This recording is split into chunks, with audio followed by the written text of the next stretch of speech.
nanti kalau angka LKPD-nya itu kurang, jadi kalau dipakainya itu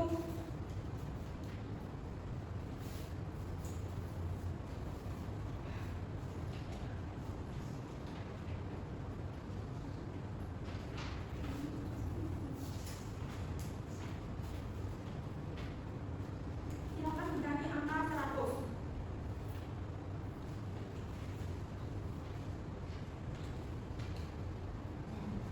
100 ditambah sini, nanti kalau polanya itu dikurang 5, jadi 100 itu dikurang 5 itu berapa?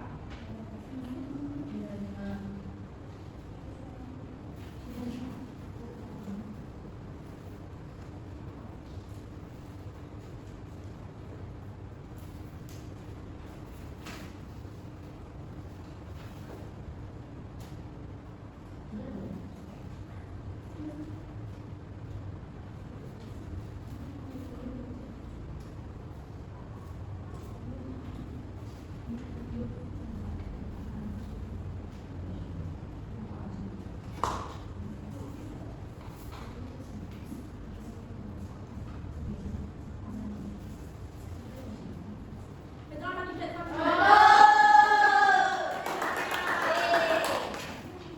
Sekarang nomornya Mbak Ella.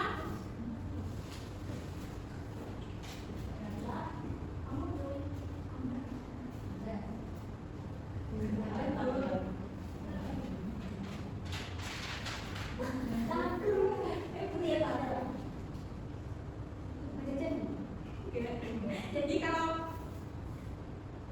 ditambah ini juga biasanya tidak ada, kita makan di luar.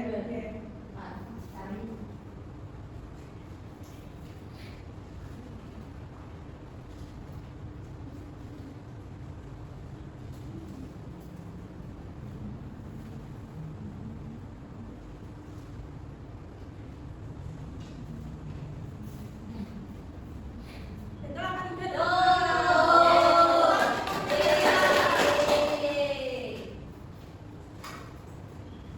Baik, apa yang kalian pelajari tentang pola bilangan hari ini?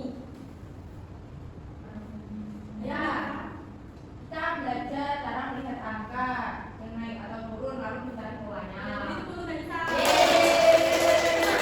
Kalian sudah bisa memahami pola bilangan ya? Baik, jadi kesimpulannya pola bilangan adalah urutan angka yang mengikuti aturan tetap. Aturan itu bisa berupa penjumlahan sehingga angka naik atau pengurangan sehingga angka turun. Untuk mengetahui pola perbandingan selisih antar angka, jika selisihnya sama, maka pola dapat dikenali, dilanjutkan, dan dijelaskan dengan mudah. Baik, apakah ada yang ditanyakan?